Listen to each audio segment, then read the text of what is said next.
We previously talked about the symbolism of the Bronze Sea. We put forward the idea that the Bronze Sea was a symbol of chaos being restrained. This was a polemic against the neighboring religions who shared this dragon chaos imagery we read about in passages like Psalm 74, Psalm 89, Isaiah 27. So it wasn't Marduk or Baal who defeated the forces of chaos, it was Yahweh. And in doing so, he's recognized as God of gods, the one who brought order out of chaos. And his agents, his people, specifically the Levites and the Davidic line of kings, were to be the primary means of maintaining that order. We also briefly hit the other objects in the outer court, bronze altar and the two pillars outside of the temple's eastern entrance. These we saw were also symbols of creation, the pillars being the pillars of creation referred to in various poetic texts, and the altar having symbolic association with the earth and with mountain imagery. And so the outer court consisted of the earth and sea, symbolized by the altar and the bronze sea, respectively. And in doing so, we covered the tripartite divisions, and we've done so at various points in Chronicles. Tripartite meaning divisions into three sections, and as we've seen, they're gradations of holiness. But what I want to focus on this time is how sometimes those divisions happen horizontally and other times vertically. For example, Sinai would be a vertical instance of this motif. You have the foot of the mountain, then the slope of the mountain, and then the summit of the mountain. Each section partitioned by clouds, each section being occupied by different people. And if you lay that image down flat, you get the tabernacle and the temple. Outer court, inner court, most holy place, also being occupied by different people being granted or restricted access to the next section. And these sections were partitioned by veils. And I've made the argument, following many scholars, that original creation had a similar structure.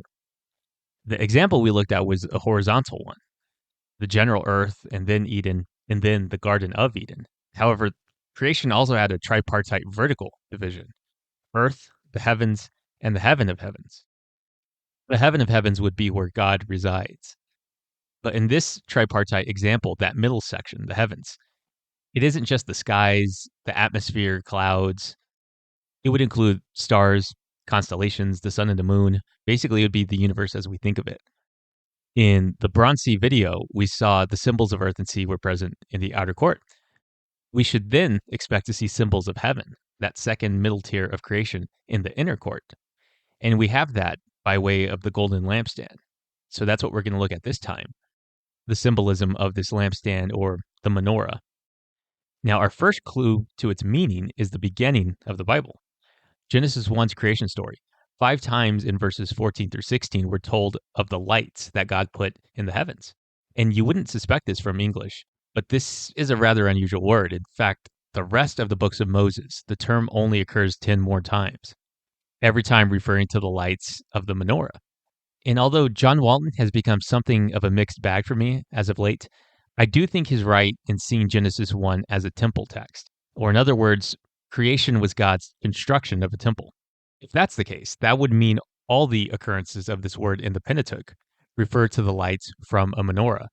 Except, of course, in the temple God made at the beginning of time, his inner court's menorah is the universe. His lights are planets and stars and constellations.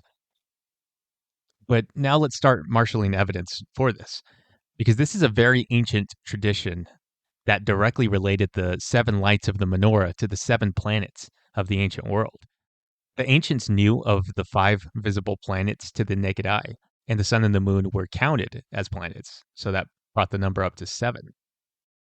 Now, this is in Martin McNamara's book, The New Testament and the Palestinian Targum. And if you're unfamiliar with the Targum, the Targumim, they were paraphrases of the Old Testament, and they were very interpretive in some places. Think the NLT or the Message on steroids. And so we'll see a good example of exactly how interpretive they were. But first, I want to start with this quote from Josephus, just because it kind of dovetails exactly with what we were just talking about. He wrote, "Now this partitionment of the tabernacle into 3 parts was withal an imitation of universal nature." So he's making the argument that the tripartite division is part of universal nature. But then he goes on to say of the symbolism of the lampstand. Facing the table near the south wall stood a candelabrum of cast gold, having been made to consist of as many portions as are assigned to the planets with the sun. It terminated in 7 branches, regularly disposed in a row. Each branch bore 1 lamp, recalling the number of the planets. So there you have a direct equation made between the lights and the planets. And this is the relevant section on the Targum. Specifically, it's Targum Pseudo-Jonathan, Exodus 44. The passage itself reads, "And you shall bring in the lampstand and set up its lamps." Now, here's how they're going to paraphrase this. "And you shall bring in the lampstand in the south side." Now, why the south side? Because from there are the paths of the sun and of the moon, and from there are the pathways of the luminaries, and from there are the treasures of wisdom, which resemble the light, and you shall kindle the 7 lamps, corresponding to the 7 stars or planets, which resemble the just that shine unto eternity in their righteousness. And a little bit of an echo of Daniel there. And McNamara writes, "The point to be noted in this paraphrase is that the 7 lamps are first taken to represent the 7 planets, and these in turn are taken to represent the just who shall shine like stars for eternity." Compare this to Daniel 12:3. This is a good parallel to Apocalypse 120 or Revelation 120, where the 7 stars are said to represent the angels of the 7 churches, represented by the 7 lampstands. If this Targum tradition was known to the seer, to John, we understand why he took the 7 stars rather than the more natural 7 lamps as symbols for the angels of the churches. The reason is that the stars were taken as symbols of the just in the Jewish liturgy, in which he shows himself so well versed. And now we're going to turn to Philo's questions and answers on Exodus, specifically 73 through 79, where he discusses the lampstand. Now, he's discussing the symbolism more broadly, and some of his treatment gets very esoteric and speculative, but nonetheless, we're going to at least scrub through it. Philo is an important witness, if for no other reason than his writings are an opportunity to look inside the mind of somebody reading the Old Testament scriptures during the same time when Jesus walked the earth, some 300 miles away. I think there are better symbolic interpretations for some of this in other areas, but for our purposes here, looking at Philo, we're really going to zero in on the astronomical symbolism that he brings up, and he brings up quite a bit. So he asks, why is the lampstand turned or made of pure gold? And he writes, the lampstand is a symbol of the purest substance, namely the heaven. So this idea of it being pure gives it this heavenly quality to it. And we'll scrub down to 75. He says, what were the 6 branches which went out from either side, 3 equally?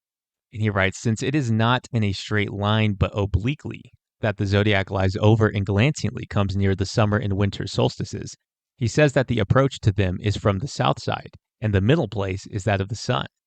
But to the other planets, he distributed 3 positions. On the 2 sides, in the superior group are Saturn, Jupiter, and Mars, while in the inner group are Mercury, Venus, and the moon.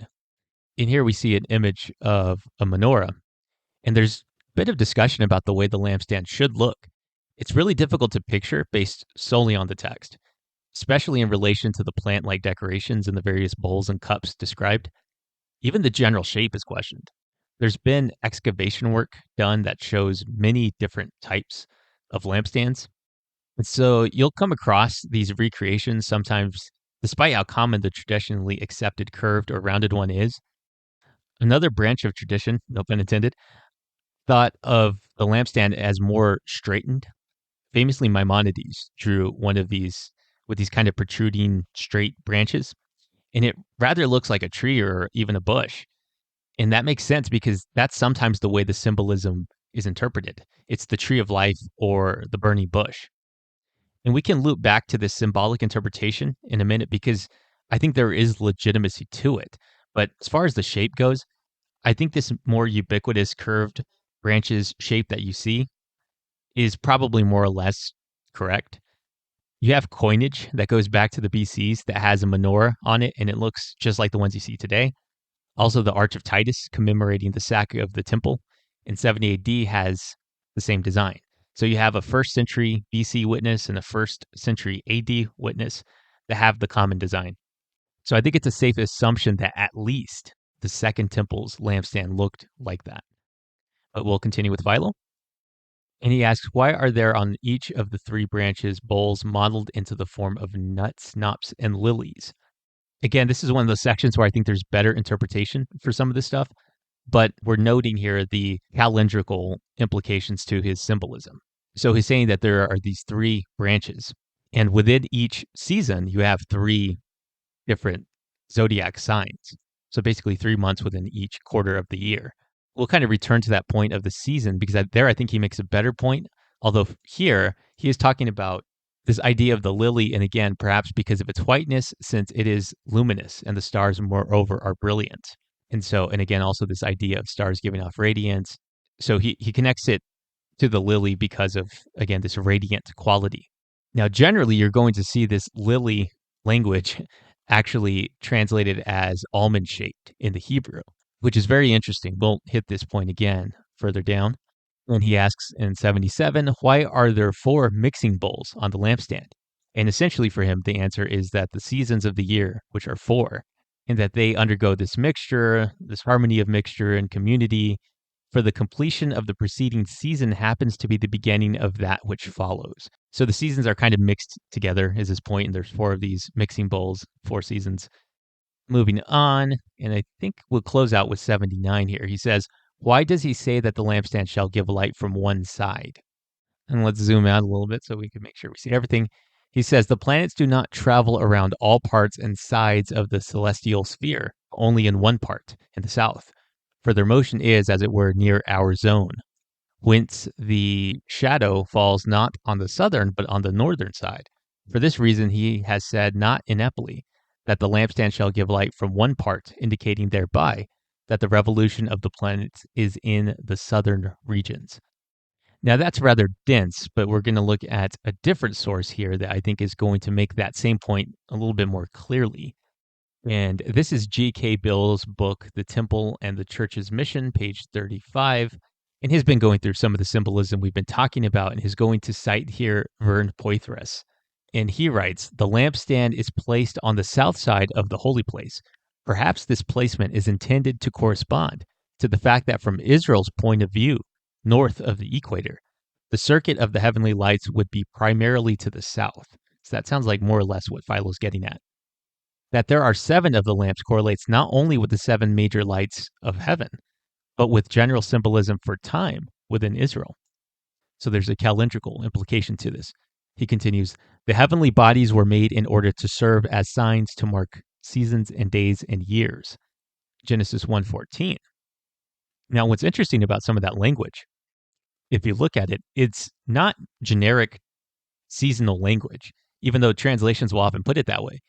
The root of the word is actually moed, and it's a plural of that. Moed is assembly. So these are assemblies. But generally, that language is usually translated something like appointed times or appointed feasts. So these are religious festivals that the heavenly bodies are marking out. And so continuing with Poythress, he says, the whole cycle of time marked by the sun and the moon and the stars is divided up into sevens. The 7th day in the week is the Sabbath day. The 7th month is the month of atonement. Leviticus 16:29. The 7th year is the year of release from debts and slavery. Deuteronomy 15. The 7th of the 7-year cycles is the year of Jubilee. Leviticus 25.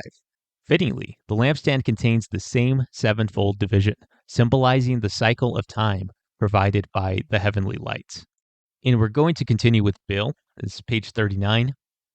And in the broader context, he's been talking about some of the symbolism, specifically within things like the curtains in the tabernacle and the coloring of those and how those symbolized the sky.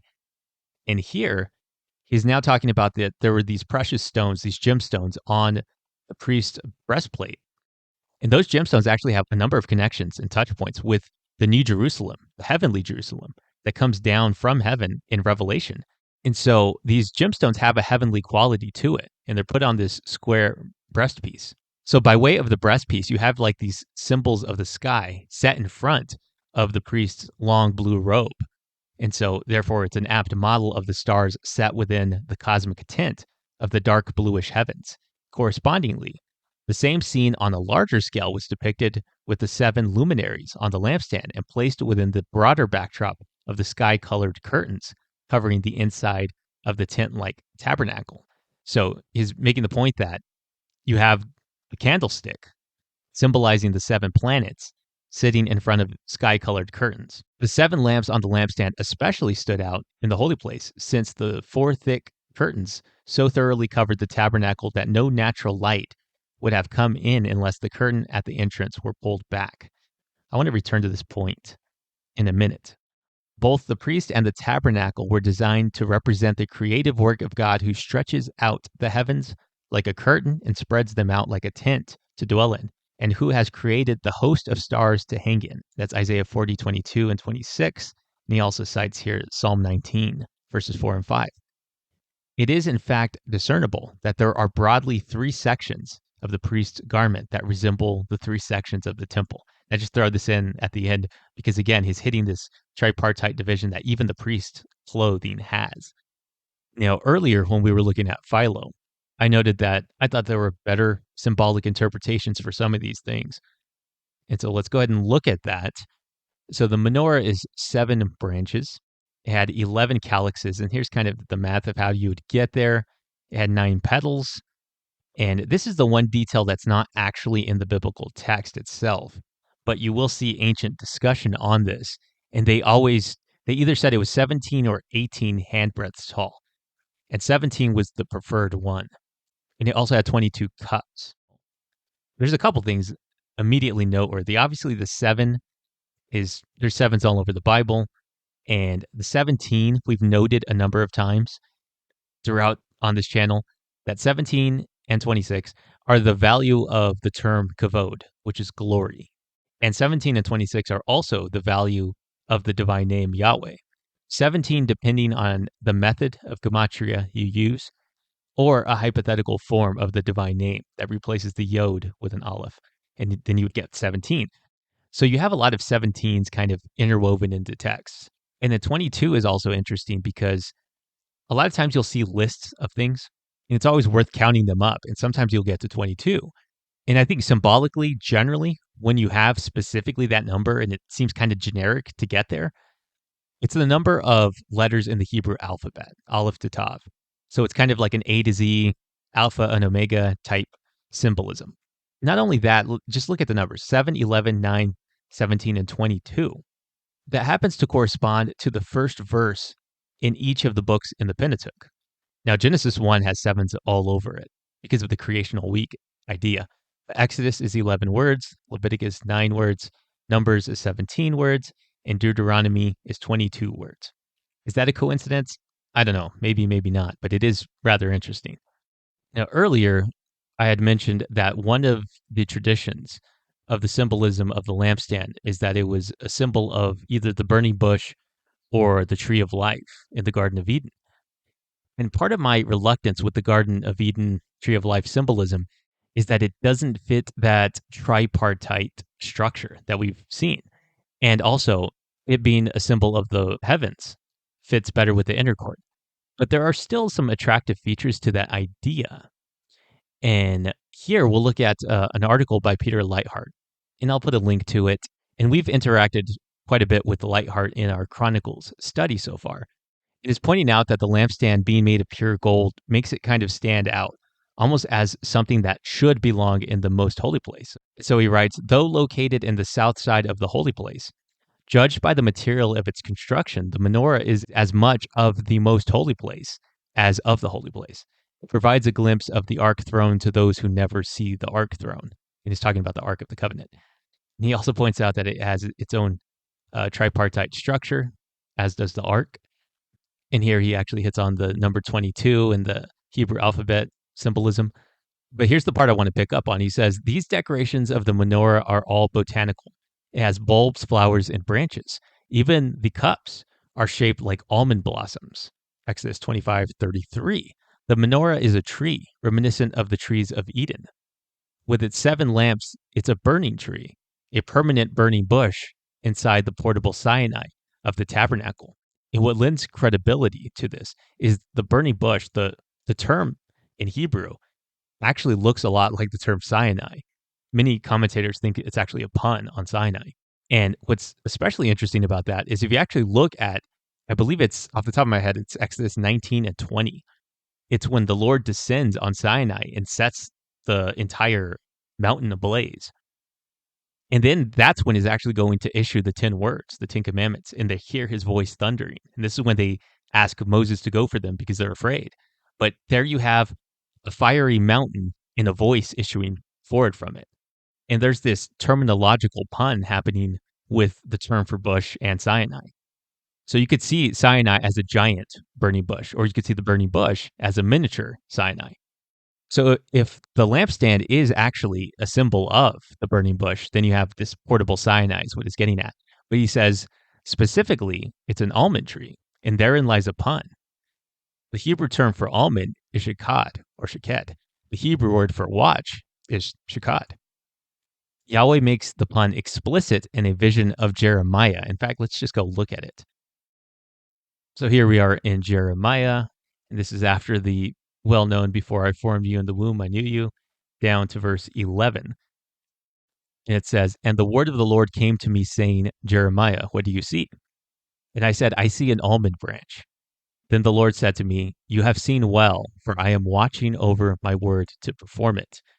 If we click on almond, as you can see the root here, and then watching, you see, again, that same root. And back to Lightheart, he continues, an almond tree is a watcher tree. For whom or what does the menorah keep watch? In the tabernacle floor plan, there can be only one answer. The table and the showbread on the north side of the holy place. The eyes of the burning tree watch over the 12 loaves. And who is watching? The 7 lamps are the 7 eyes of God, 7 lights fueled by the oil of the Spirit of the sleepless God who keeps watch over Israel. And though he didn't cite it, I'm sure he's referencing Zechariah 4, which itself is interesting. Now, I don't have the headers and titles on right now, but if you go to your Bible, it probably will say vision of the golden lampstand. So Zechariah has this vision. It's of a golden lampstand. And it has 7 lamps on it with 7 lips on each of the lamps. But skipping down to verse 10 or 11, it's going to be interpreted for him. And here in verse 10, it says, these 7 are the eyes of the Lord, which range through the whole earth. And what I find very interesting about that is one of our rare instances of that light language is in Proverbs. Now let's go ahead and go to Genesis 1:14, just so you can see it is the same terminology used. So the light of the eyes, as I click on it, you see it populates all over here in Genesis 1. And I just found this one really interesting because this is one of the very rare occurrences of this term outside of the Pentateuch. And the commentaries kind of stumble over this proverb in many ways. In fact, many of them don't even note the oddity of the word itself.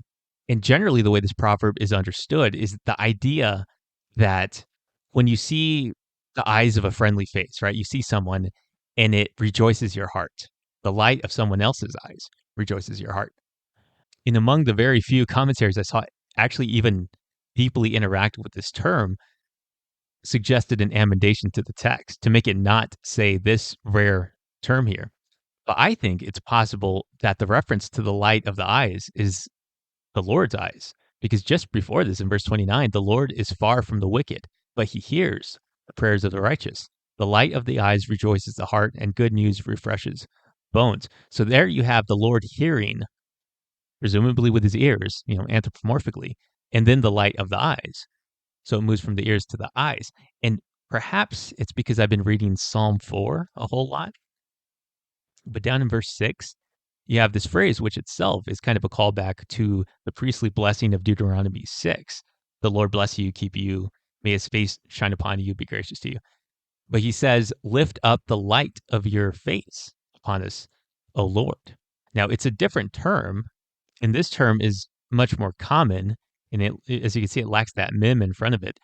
But conceptually, I see it very similar, because the idea is that the light rejoices the heart. And here you have in verse 7, you have put more joy in my heart.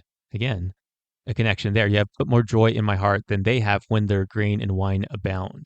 So this idea of the eyes of the Lord, I think, is something that may be connected to this idea of the menorah as well. But we'll finish back with Lightheart because he's going to say some stuff that I think might connect some of these ideas. He says the watcher lamp is a priestly figure assigned to keep watch over Israel on behalf of Yahweh. It's not, I think it means to say, an accident that Aaron's rod sprouted almond blossoms, Numbers 17. Thus, the lamp is a human figure, representing the anointed man who burns with the light of God. For centuries, Yahweh lit his lamp and hid it under the bushel basket of the tabernacle and then the temple. In the last days, he pours his illuminating spirit on all flesh and brings the lamps out from hiding, so that our light can shine before men, who see our good works and glorify our heavenly Father. You are the light of the world, Jesus tells his disciples. That is, you are the menorah. You are the anointed ones, and you are the eyes of God. And I think that that's really interesting. And here he actually gets into the astronomical aspects. But you commonly have this with a lot of messianic things being transposed over to believers, like Jesus giving believers the morning star or sharing the throne with those who overcome in Revelation 3:21. You have Jesus assigning messianic titles to believers. It's very interesting. I do want to make a quick sidebar because a lot of the stuff we've been doing has dealt with specifically tabernacle symbolism because we don't have it necessarily repeated with the temple. And in fact, if you were to read through the construction of the Solomonic temple in Chronicles and Kings, it mentions 10 lampstands as well as 10 tables being made, which at least superficially seems different than the single tabernacle lampstand. And later, the second temple also only had the one lampstand as well as the one table for the showbread. So there's a lot of debate about this in the commentaries, both ancient and modern. But I think it's possible and even probable that these new lampstands and tables that Solomon made were supposed to be used alongside the single ones from the tabernacle era. And I think good evidence to support this is a few chapters later in 2 Chronicles 13, after the kingdom is split, Abijah is accusing Jeroboam and Israel of apostasy. And in verse 11, he says, they, the Levites, the sons of Aaron, offered to the Lord every morning and every evening burnt offerings and incense of sweet spices. And they set out the showbread on the table of pure gold and care for the golden lampstand, that its lamps may burn every evening. So it would seem, even with the new lampstands and tables Solomon had made, there was still the primary lampstand and table. In fact, one commentary I read suggested that maybe the 10 new tables were actually used specifically for the 10 new lampstands. So maybe the new lampstand sat atop the tables. And remember earlier, I read that quote, and it highlighted how dark the tabernacle would have been with the single light source of the menorah. The temple was much larger, so maybe they needed more light, hence the additional lamps. And now, as if I haven't thrown enough at you guys, I want to close out with this concept. And I save this for the end because it gets way out there. But this is from Philo again on the life of Moses, 102 and 103. And he's hitting on the symbolism we've already talked about quite a bit. He's talking about the lamps and candle bearers and symbols of what those men who are versed in natural philosophy call planets. For the sun, like the candlestick, has the fourth place in the middle of the six and gives light to the three above and the three below it, so tuning to harmony, an instrument of music truly divine. And I find that quote really interesting because it brings to mind the idea of the music of the spheres. And you don't have this necessarily explicitly stated in the Bible, but it certainly was well known outside of the Bible. And I think when you connect some of the dots, you actually do get a little bit of this. So the concept was kind of like how our eyes are unfit to look at the sun, our ears were unfit to hear this music of the spheres. You know, that there was this concept that there was like this heavenly music going on that we couldn't hear. In fact, much earlier in our series on Chronicles, in chapter 15 of First Chronicles, this is when they're moving the Ark of the Covenant successfully this time. And there's this festive music going on, and it uses some technical terms, and nobody knows what those terms mean exactly. And one of those terms is Sheminith. And this is what they write. This is the InterVarsity Press Bible Background Commentary. They say the latter term, Sheminith, means eighth and is thought to suggest a certain placement on the octave.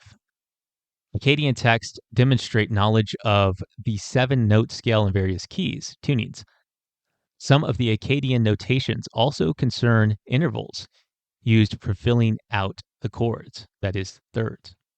And so maybe there was a concept of, again, this 7-note scale, and of course, 8 being the octave, which is implied, it's not counted.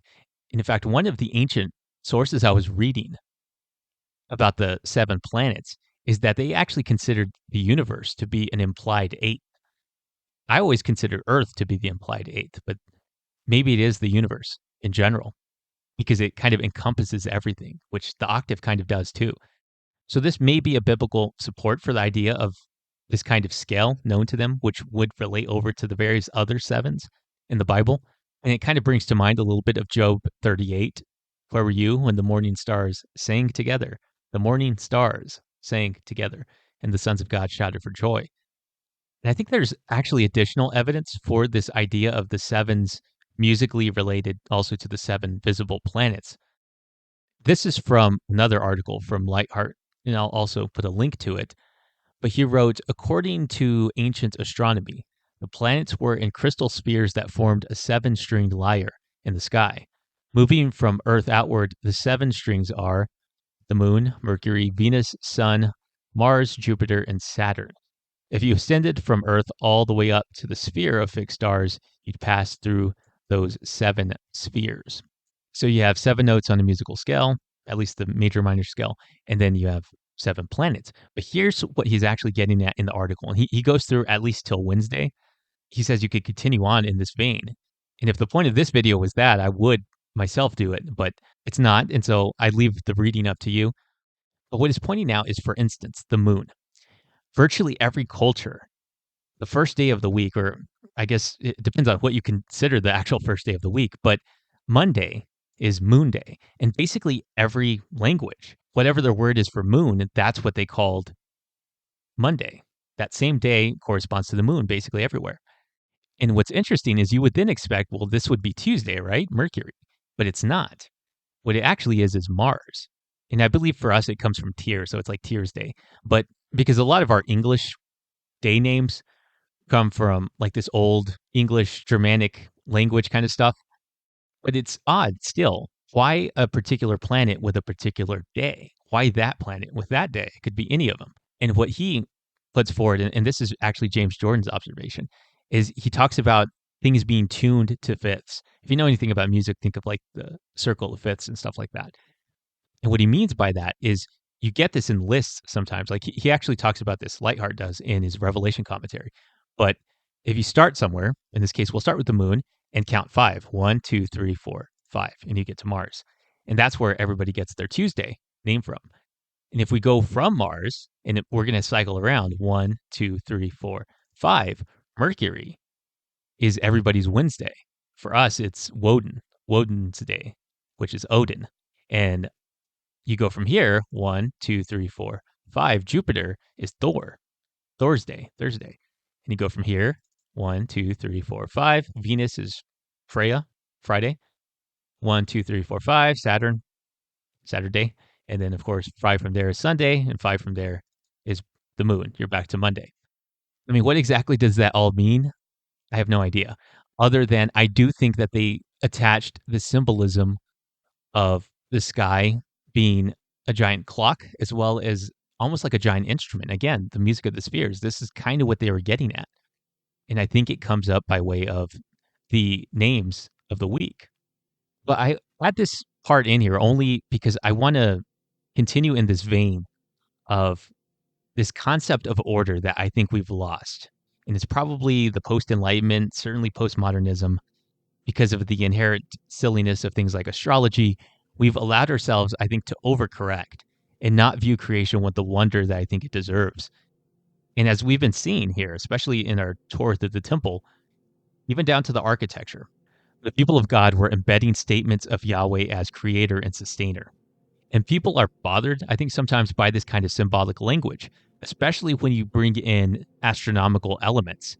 But Genesis 1 tells us God made these objects for signs and for festivals and seasons. For the ancients, the sky was a giant chronometer or clock, or in this case, we've just seen a giant instrument.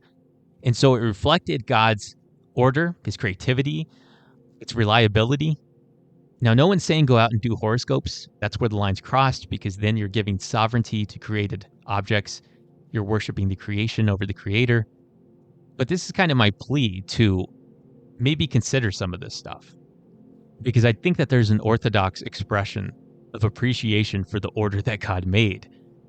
It sounds kind of odd to put it that way, because you would think, well, of course. But you start talking about these things or pointing these things out, and people get put off by it so fast because it's just not the way they're used to thinking. And if nothing else, I would encourage you, when you go out at night, when it's dark outside, if you can see the stars, this is one of my very few legitimate bucket list things. I would like to actually see a legitimate night sky before I die. But when you're out looking at the stars, or you see the sun, or you see the moon, are you seeing God's temple? Are you seeing a menorah in the sky?